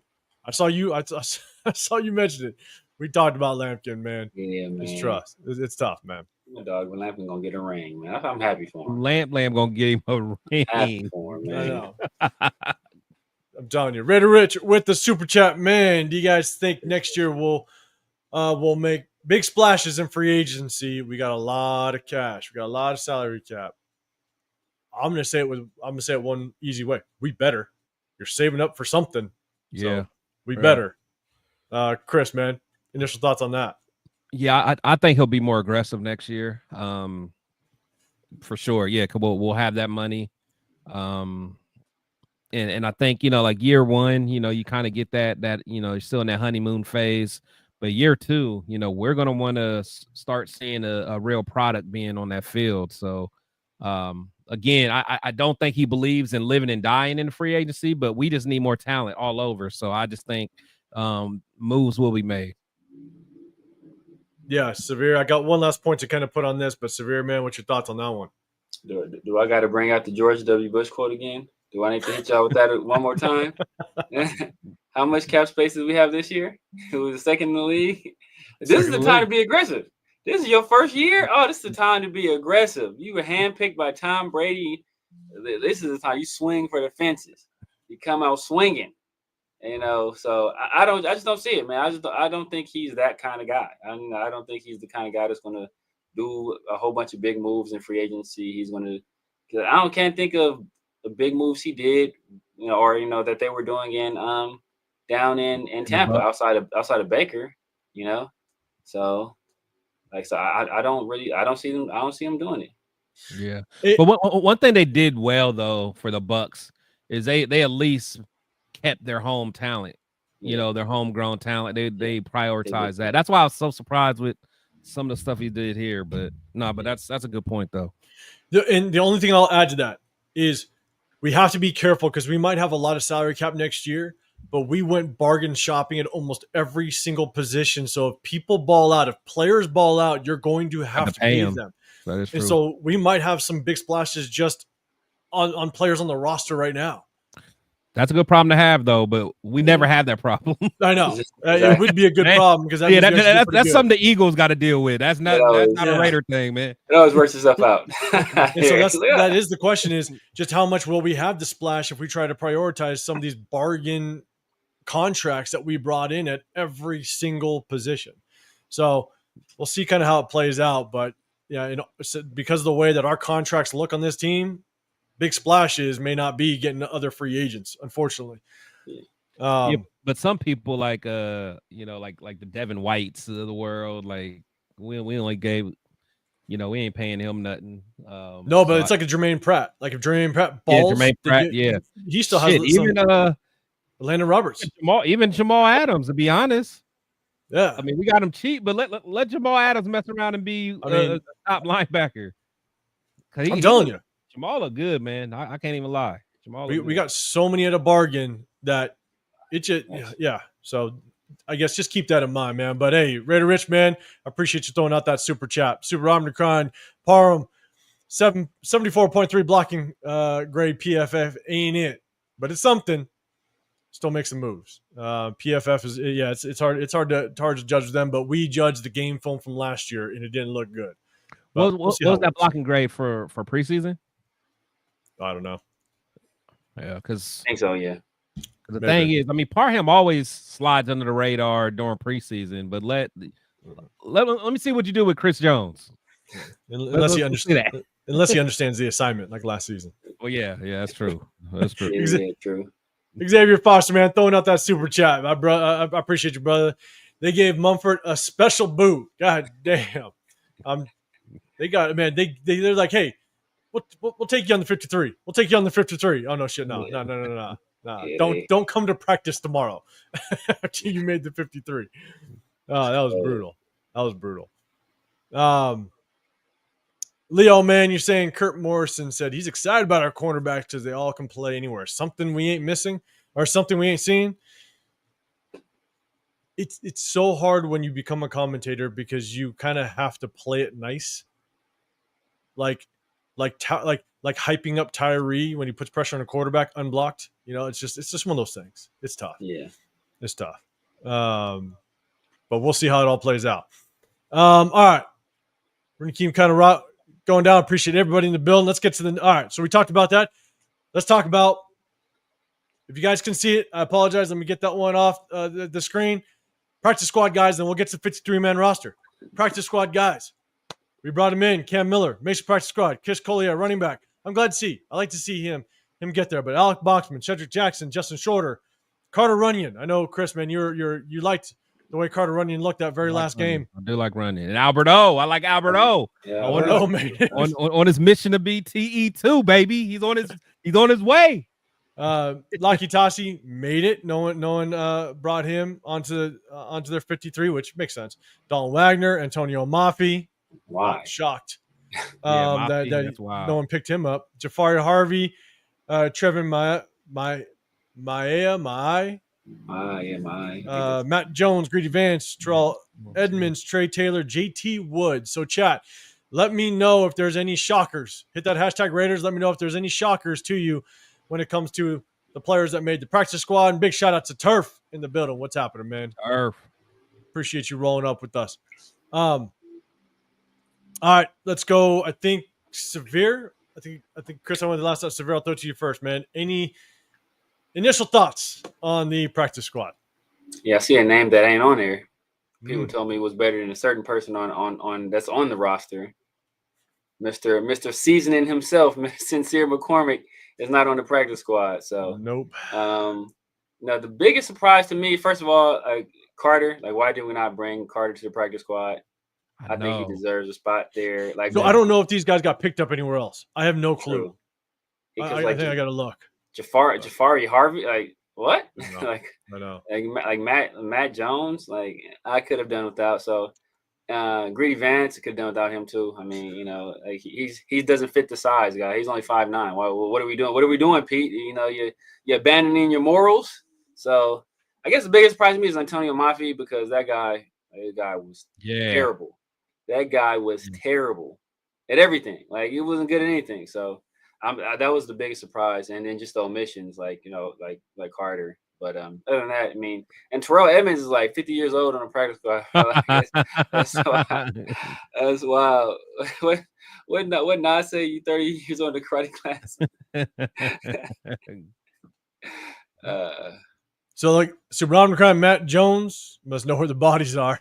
We in Vegas. Yeah, man. Yeah. We in Vegas. Yeah. MG's Matt Jones isn't good at all. What up, Greg? What's happening, man? What team did Snowden go? Snowden made the 53. He cleared up. Yeah, he made it. Yeah. So we're gonna look at the 53 in just a second. Alec M. Trey made practice squad. Good. All right, let's go. Enun. Yeah, no Andre Carter. Yeah, I gotta look and see. Chat, let us know. Can you look and see if Andre Carter got picked up on a 53? Let us know. Oh, another one I didn't think of. Malat. I didn't see Malat. That was the one I was gonna pick up. I was gonna talk about. Yeah. Well, I thought I saw that he did. No. Oh, you know what? No, I thought I read so. I think he may have went to the Patriots. I think. Oh damn! Turf is gonna be apoplectic. Oh, maybe not. God. I might be tripping, but I thought I saw that somewhere. Yeah. So, wait, are you saying that Malat went to the Patriots? Maybe. I maybe not. I thought I saw it somewhere. So I don't know. Yeah, Turf would lose it. Turf would lose it. Yeah. So, yeah, that was gonna be my biggest thing. Is Tommy Malat. He was our 6th draft pick, one of our 6 draft picks, and to bring him in, both our 6 rounders are 2 out of the 3 of our 6 rounders go to the practice squad. Kind of a waste of 6-round draft picks, in my opinion. I know all 3 of us were definitely scratching our heads as to why we made those picks in that 6th round. So that's definitely the first thing that popped out is, yeah, okay, Cam Miller, he goes to the practice squad, but he doesn't even make the roster. That's a fail. And then you got Malat that doesn't even Rourke made the squad. Rourke made his team. Curtis Rourke? I think so. So just saying. That's my initial. We have some people up here. Chris, Raiders Fruit Chris. Grady had that dog in him, though. Yeah, but he also missed that tackle that probably pushed him down the practice squad for that long run. But he did make some good plays last Saturday. So, Chris, man, initial thoughts on the practice squad. What you thinking? Yeah, it's just, some of these names, I'm just tired of seeing them, man. Like the Dalton Wagners, like, yeah, I'm cool. And honestly, like Trey Taylor, it's just like, there has to be another young, prospect that you can, give a shot to. Matt Jones, honestly, I wanted him to do well because I saw some flashes. Like he'll flash every now and then. But yeah, and I do like Carter Runyon. I do like him. I do like Alberto because those are 2 guys that they can run. So I like seeing Cedric Jackson for sure. Bachman. I don't know, man. I'm not the biggest Bachman guy, to be quite honest. Actually, and then we did keep Shorter, but I actually kind of like that other what's his name? Colin Johnson. I think I kind of liked him better. Yeah, 6'6". Yeah, for the Eagles game. He kept short. But yeah, I would walk with Amari all day.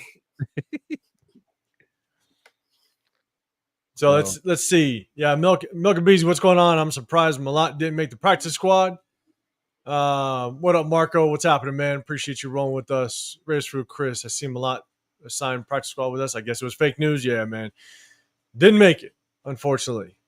Big Tone in the building. McCormick went to the 49ers. Yeah, man, we saw that. And his Laki Tasi, he's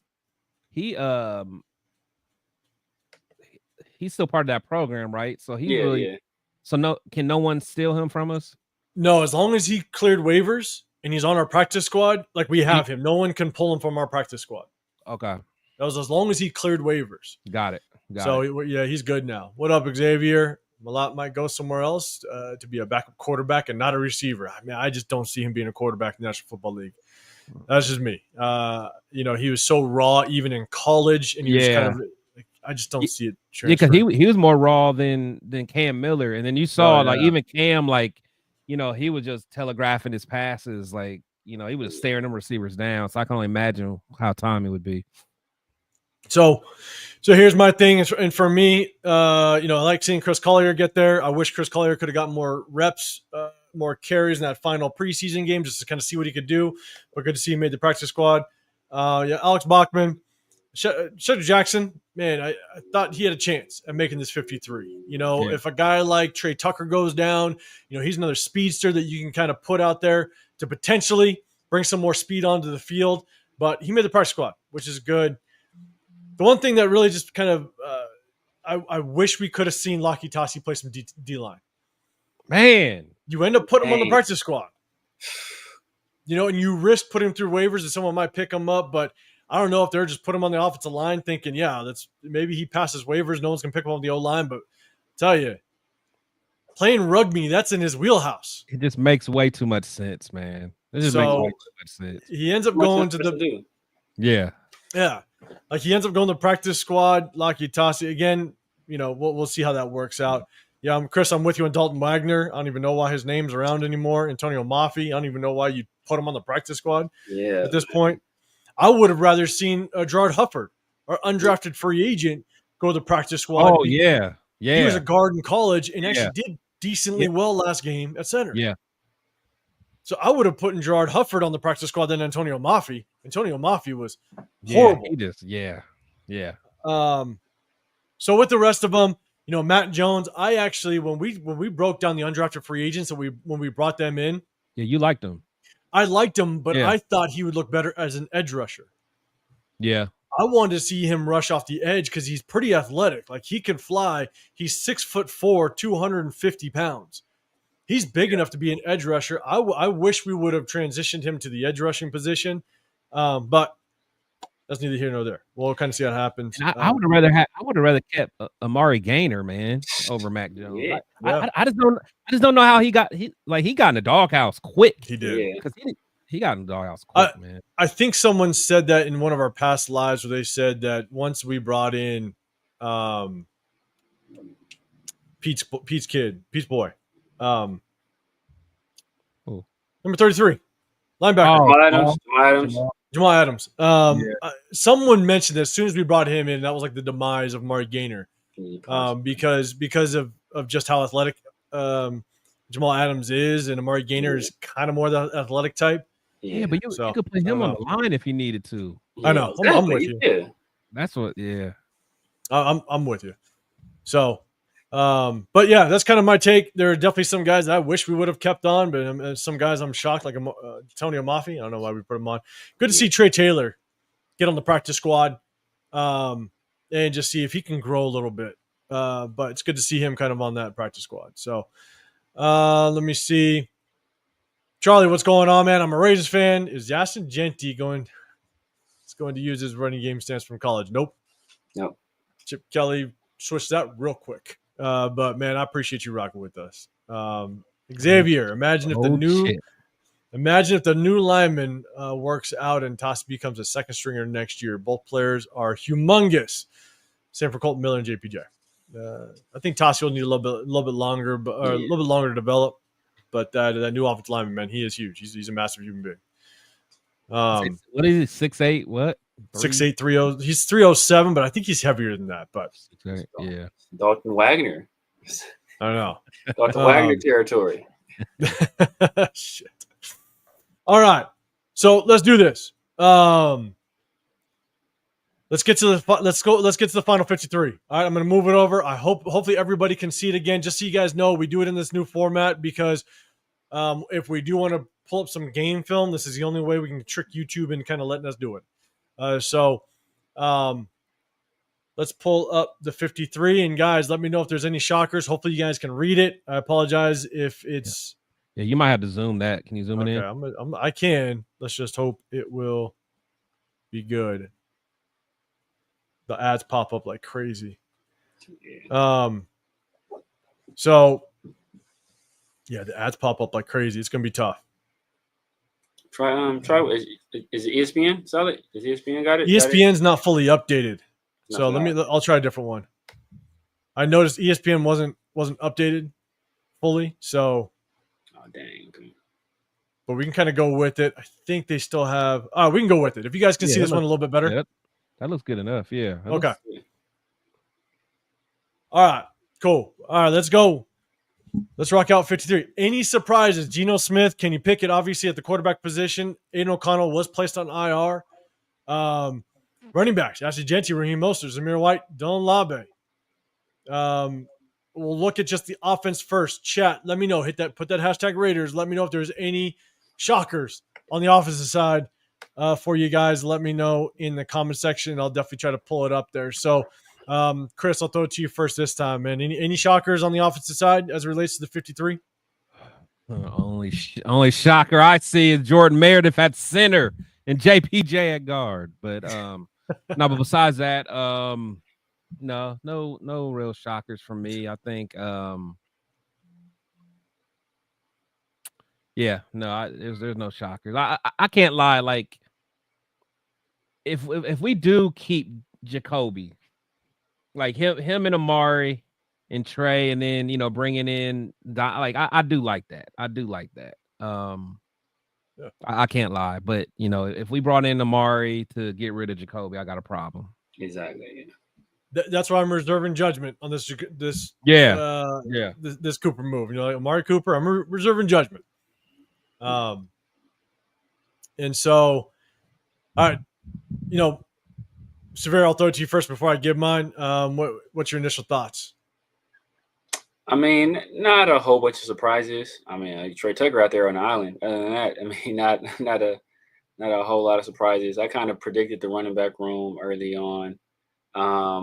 Will Putnam, I guess. I don't know why. I don't know why we need a backup center. We have 3 guys on the roster that play center. Like, why waste the roster spot on a guy that's a center that's not even good? I gotta say, if he's like, man, this guy. So do you remember? Guy's not even he's not even a long snapper, is he? Yeah, no. Like, so do you remember? Because we talked about this on Sunday, and one of the things that I said is, I wouldn't be surprised if we kept one.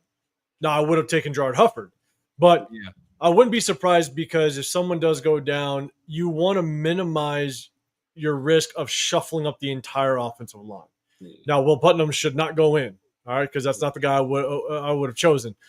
But you want to at least try to minimize the risk of shuffling up your offensive line, moving down Jackson Powers Johnson to center, and then Alice Kappa comes in. You shuffle it. Like, you want to minimize it. I'm not saying they won't do it, but you keep a center on the roster just in case. In the amount of times that a center will come in for like 1 or 2 snaps, just because, whether it's because the center has to go out for a second or there's just a minor injury, they got to walk off and they come back on. You don't want to shuffle everything up just for that 1 snap. So I think that's why you do keep 1 center on, but again, wouldn't have been my choice. I got a conspiracy theory. My theory is they don't want to do that because if they had to slide JPJ over at center, they know they ain't getting that. They know they ain't getting that job back. Right. They're not getting that job back. It's like people look at it like, yo, man, we can't move him. Like we cannot move this kid out of this spot. Like we would look foolish. So if you did it once, you had your excuse because he couldn't do this, he couldn't do that. And if he gets in there, he starts playing and he's cooking. And the first he's out there pancaking people and jumping, doing his JPJ stuff and being the jovial cat that he is. And they can't take him out at that point. Yeah. So, Richie, what up, Bones? What's up, man? We need to sign Tassi. He's at least on the practice squad, and that means he can't go nowhere. We got him. He's locked in. So he's just going to continue to learn and see and kind of grow into that position. Right through Chris, man. Putnam his cheeks. Why did he make the roster? We're all asking the same question, big dog. We really are. So all right, let's go. Super, man. You're saying JPJ must be a line calling thing, but I'm surprised that severe JPJ's raw power is unmatched. Just didn't like the Chris Farley act, maybe. Yeah, maybe. That's what maybe. All right, so that's kind of the offense again. Yeah, not a whole lot of surprises. I think the running back room kind of worked out the way that a lot of us thought. Shot to Zamir White, he flashed and showed enough to kind of make a spot. Shot to Dylan Labe for really producing the special team side of things. which I think really locked him in on that final running back spot. No surprises in the receiver room because we got 2 rookies that we know are going to make that roster. Ian Thomas, I think that was a little bit of a battle. Runyon really kind of pushed him, but I think Ian Thomas maybe in the run blocking side because he's more of a goal line type of tight end. I think that's where he kind of made his mark. So Ian, let's go, Ian. Not a whole lot of surprises. So, Dre, man, you're saying 10 offensive linemen is a lot. Yeah, because we have a lot of I think it's a lot because there's so many question marks in the backups that you want competition. So I think that's why. Javier, what's going on, man? I was surprised that there was one team interested in Jakobe. Would he now be lowering his asking price? It's just negotiations. We'll see. And we don't even know how many people actually are looking out or trying to trade and call. So, Daniel, appreciate you rolling with us, man. What's happening? All right, let's go to the final 53. Final 53 on the defensive side. Severe, man, chat. Hit that hashtag Raiders. Let me know if there's any surprises from your side. I'll try to bring it up and pick it up on the screen. Hit that hashtag Raiders first if you can. Let me bring that chat down so everybody can see it. I always forget. So, Severe, I'll throw it to you first this time, man. Any surprises on the defensive side as it relates to the starters and the depth? I'll try to scroll down as much as I can. I think we're good up top. Let's focus on basically just the front 7 first, and I'll go down to the secondary. Not a whole lot of surprises. I guess the main surprise I would say would be Edmonds. I thought he would, from what I was hearing, like he was essentially running with the ones since he got here. Man, maybe after like his first or second day. Since that time on, he was like running with the ones. Anytime Jeremy Chin would hop into that nickel role, he would be the guy that was running with the ones at safety. So to see him get cut, that surprised me. But I like what I saw from Chris Smith, so I wasn't too mad about that. Lindenberg and Eichenberg. I mean, because I think we kept six linebackers. That's heavy. I guess these special teams purposes, but a bit heavy there. And we kept a lot of guys on the defensive line too. So that's exactly. I didn't know if Lecky and Thomas Booker would both make it because there's a lot of skill duplication there. And essentially, the only reason we really brought in Thomas Booker is because Fotu was hurt. Like if he wasn't hurt, I don't know if we make that trade still. So, but other than that, I mean, it's pretty standard. Yeah, man. Chris, man, any initial thoughts on the defensive side? I'll scroll down a little bit so you can see. I mean, I guess no, my bad. We're gonna focus on the front, the front first.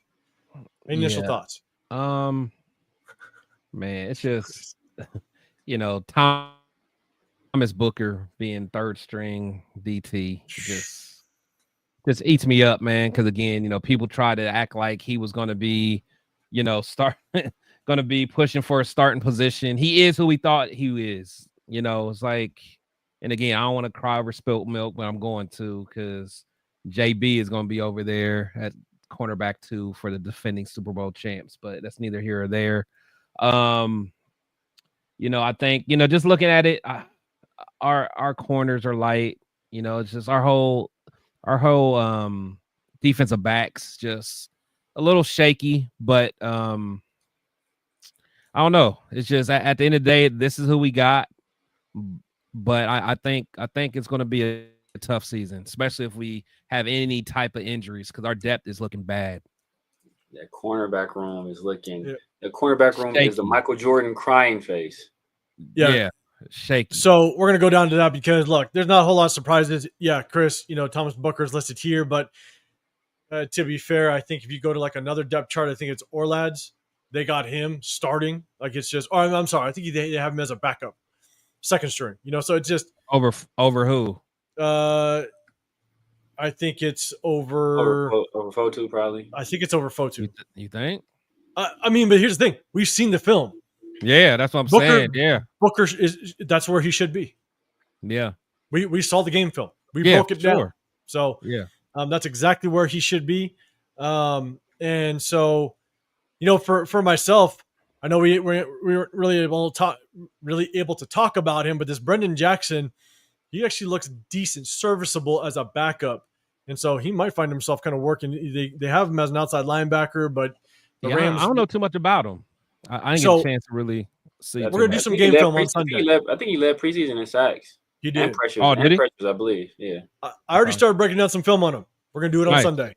We're going to do it on Sunday. So not a whole lot of surprises in all honesty. But we can go to the cornerback room and look, it's just the depth. It's the starters and the depth at our corners. That is nasty. It's work, brutal, man. That is nasty. That is. And Bones, man, you gonna piss off Chris? Yeah, man. You had the chance to draft Will Johnson. Yeah, you're gonna piss off Chris over here. Oh, Xavier Watts. I mean, there was guys that I liked in the second round, but hey, we just didn't pull the trigger, and this is where we stand. So, guys, let me know, chat. Let us know what your thoughts on this cornerback room. Alec M, man, you're basically saying corners are shaky as of right now. Yes, not only the starters but the backups as well. Bones, you're calling out. Let's see. VBZ, Pete Carroll needs to stop teaching at USC. It's man, he better pay more attention to this goddamn roster the way it's shaking out right now. Yeah, Bones or Xavier Watts at safety, man. You're reading right like us, man. And so, Chris, I'll throw it to you first. I know you talked about that secondary, but anything you want to add to it now that you kind of see it as I scroll down? What up, Sean? Yeah, it's. I mean, it's rough, man. I mean, even like Palomar, he's still kind of a question mark. I do like his potential. Stokes is. I mean. It's just tough, man. And I didn't realize. So wait, am I seeing that? They got Jamal Adams at backing up Stokes at corner. Oh, that's gotta be a typo. It's gotta be a typo. They gotta be a typo. Yeah. Oh, it's gotta be a typo. This is the ESPN one. Yeah. I'm like, the Raiders. And the Raiders one wasn't updated. So, okay. That's why I tried to pick up the our lads one, but we couldn't zoom in. So the ads was it? Yeah, exactly. Yeah. It was just one massive ad in your face. It's like it's just I mean, hey, shout out to Chris Smith for making it. I'll put it out that way. Shout out to Chris Smith for actually making it, and for we'll sure, see kind of how that works. I think it was between him and Trey Taylor, and it's. I'm glad it was Chris Smith. Man. Yeah, me too. VB's enthusiastic. We got a roster full of guys. I appreciate that. A roster full of guys. That's all we got right now. Man. Mike Gravelli, we're gonna have Severe out there at nickel. Hey, man. I don't know. Severe's got like 2 inches on Jeremy Chin, I think. So yeah, got the measurables. I got the arms. I got the arms and the height piece. Hype your boy up. And Taddy, yes, typical ESPN for you. I'm with you. I don't know, man. I think at the end of the day, all of us have question marks in this cornerback room. So we'll see how it plays out. We need guys to step up. We need guys to surprise us. It's really that simple. I'm not sure if we're going to go out and get anybody else at this point with a week and a half before first game. I think we're rocking with who we got, unless there's any surprises with injury or what have you. And Yaya, man, you just got to come this way. You got to come this way. Got you, brother. Get on a plane to Vegas, man. We'll put you in the game without question. So, all right, man. This is how we're gonna kind of end it. Again, not a whole lot of shocks. I think the defense was gonna shake out exactly who we thought it was gonna be, and at the end of the day, man, they better step the hell up and shock some of us. So we're gonna kind of bring it back down. We're gonna go up to the big screen and kind of end this thing, man. We appreciate everybody. There was a whole lot of topics. Shit, we covered Jacoby's trade. We covered Cooper. We covered Amari Cooper. We covered Kenny Pickett. We covered Sweet Feet. Theron Mumford no longer in the building. It's a sad day, guys. It's a sad day. Practice squad as well as the final 53-man roster, man. We appreciate you guys. Remember, before you exit out, we break down game film. There's not going to be a whole lot going on unless we pick up somebody moving forward. But we're gonna break down some game film of our new guy, Brennan Jackson. I might be able to find some game film on our new offensive tackle. We might do that. We're going to break down some game film of our Cardinals game, but there was so much news flying this week that, man, we had to talk about it. So make sure you join us on Sunday for more game film. So we appreciate everybody. Again, before you exit, with almost 300 in the building, make sure you hit that like button, sub button. We do a sub-only chat to show our appreciation to all our subscribers. One thing we can do to show our appreciation. So, before we get out of here, Chris, not only tell them what you got going on, but also let them know what the hell you got going on as an interview up and coming. It's your boy Chris will Protect the Shield podcast. You guys can catch me on all social media platforms. Always rocking out my brothers, the Raider War Room. We always give you the most authentic takes. It's just real. It's not going to be fluffy over here. We're not just going to, coddle you over here. A lot of times people are going to call us haters because we are objective. We are a team that's went to the playoffs 2 times in the last 23 years or whatever it was. So, we're just going to keep it real. We're not always going to trust the process. We don't drink the Kool-Aid. That's just how it is. We look at the film. We're objective. We love our Raiders, but we keep it real. So if you like that type of content, definitely hit the subscribe button to all 3 of our channels for sure. And then also make sure you guys subscribe to me because I got my boy Jason Campbell. It's going to be in the building next week, man. And if you guys have seen my interviews, I try to just keep it real. I always just try to do my thing, man. So we're going to get into it. So make sure you guys check me out, man. Definitely. 100%, man. That's going to be a fire interview. Without question. That's going to be fun to watch. Make sure you guys tap in on that without question, man.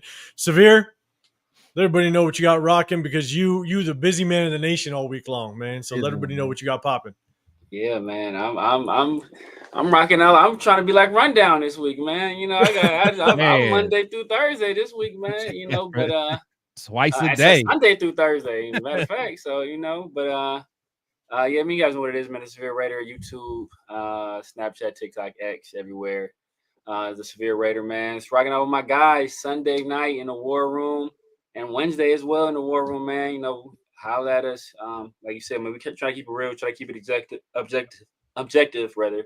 We remove our feelings. We try to just keep it raw and real, and give you guys, the perspective that not everybody is going to give you guys. We're not trying to tell you guys what you want to hear. We're here to tell you what you need to hear. And hey, we don't mind you guys. Hey, talk back. We enjoy that. We enjoy the banter. But just keep it respectful, or you get done like somebody else got done on Monday. So